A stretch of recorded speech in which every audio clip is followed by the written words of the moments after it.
Hello there, and welcome back to Book Reviews from Bed with Ash O'Rourke, episode 2, if I put these out in order. Otherwise, who knows when you'll hear this.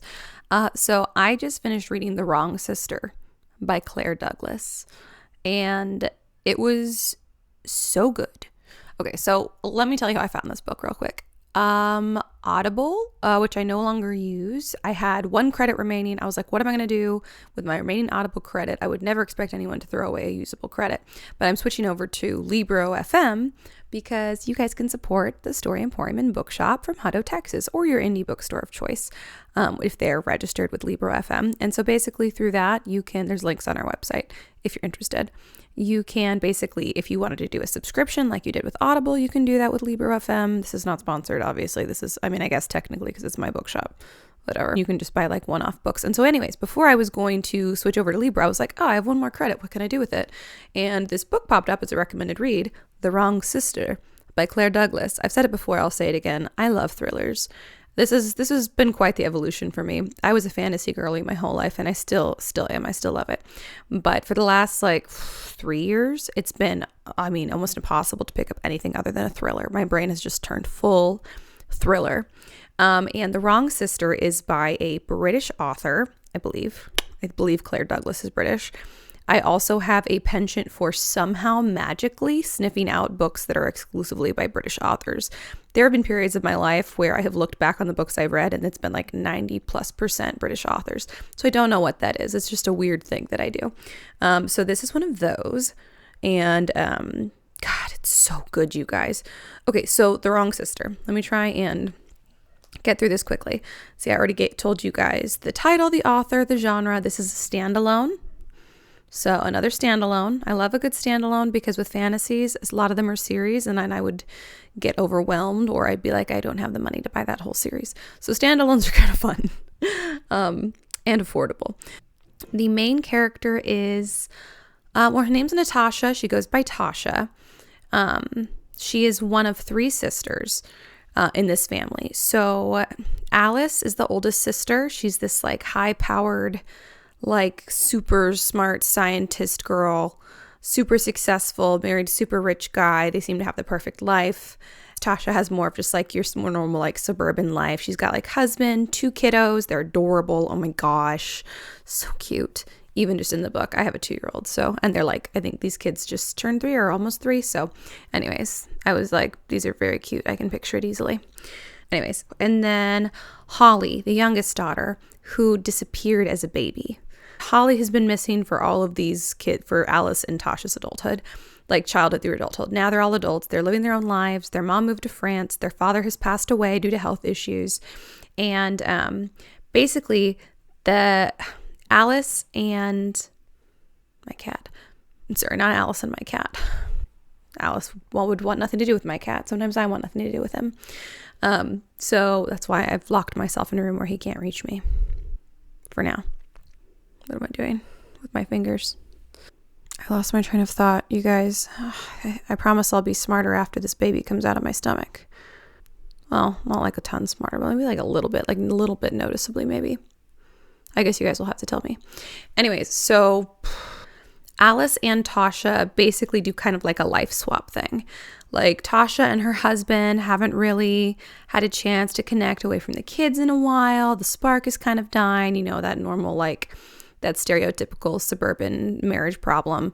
And so they switch and they go to stay at Alice and her husband's beautiful Venetian apartment. Their vacation home because they're very, very wealthy. And Alice and her husband decide to stay with and watch the girls so that Tasha and her husband can go on vacation. But while Tasha and her husband are away, first of all, Tasha and her husband are followed by these creepy, threatening people in Venice.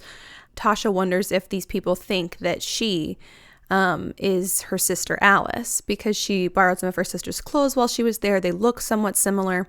And then they get a call that they have to come back home right away, cut their holiday short because Alice's husband has been murdered in their home.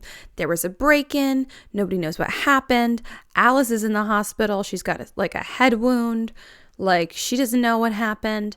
It's crazy. Then their mom flies in from France and it's just There are so, man, it's crazy. It's crazy. And I know what you're all wondering. You're wondering, does the missing baby Holly come into the picture? The answer is yes. Not in the way that you're thinking, though. I bet. Unless, I mean, maybe, I don't know. Maybe you're like way smarter than me. I don't know.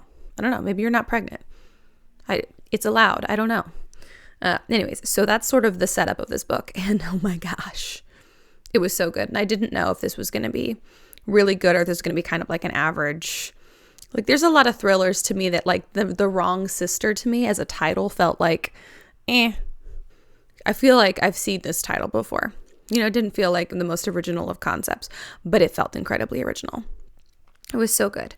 Let me think. So characters, Tasha, the main character, I felt was very relatable. I felt like the family dynamics were also incredibly relatable, so that was interesting. As an older sister, Tasha was not the oldest. She was technically the middle, but more like the youngest because the actual youngest disappeared as a baby. But having like a very like perfectionist type A, like older sister, I can definitely be that way myself. Now this is learning about Ash Corner. Anyway, so the family dynamics felt very relatable.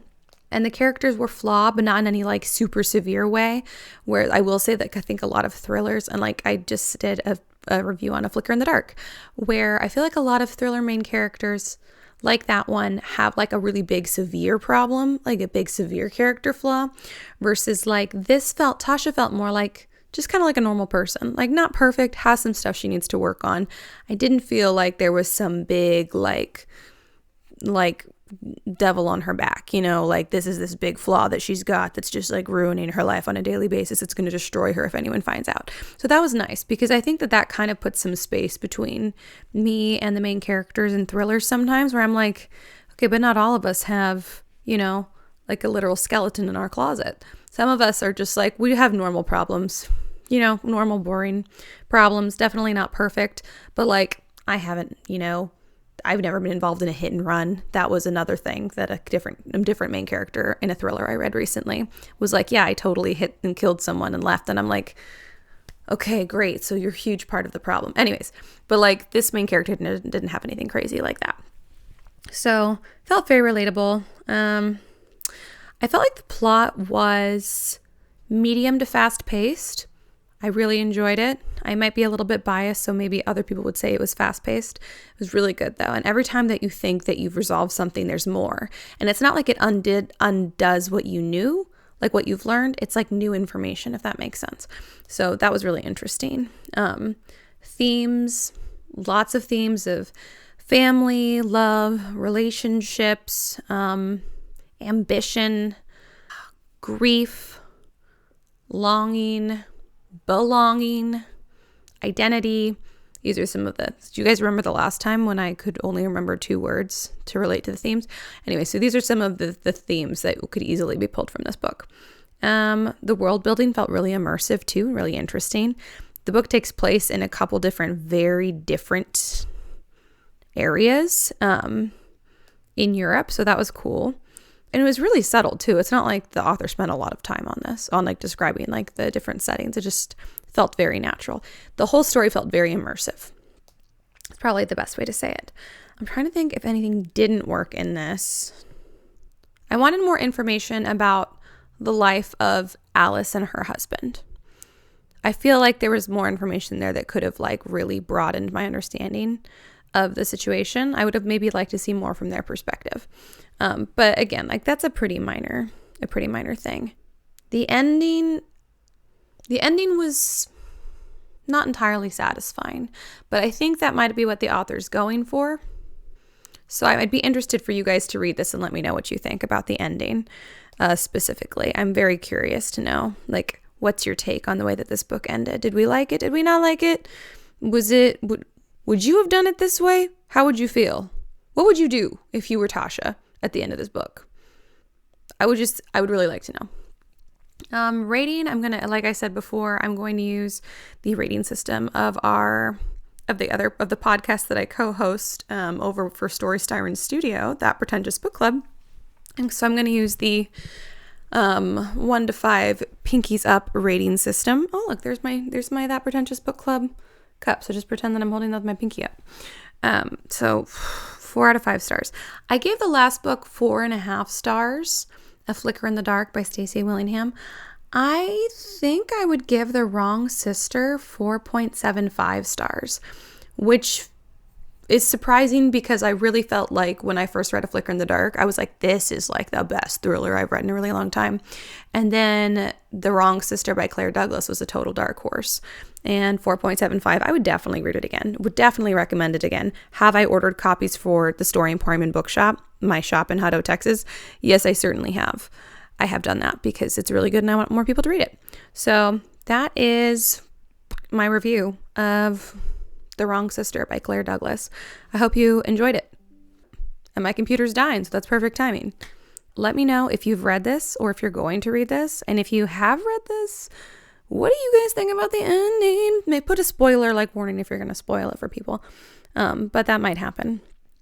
And do you have any other books that you think that I should read, thrillers or otherwise? And that's all. So stay literate.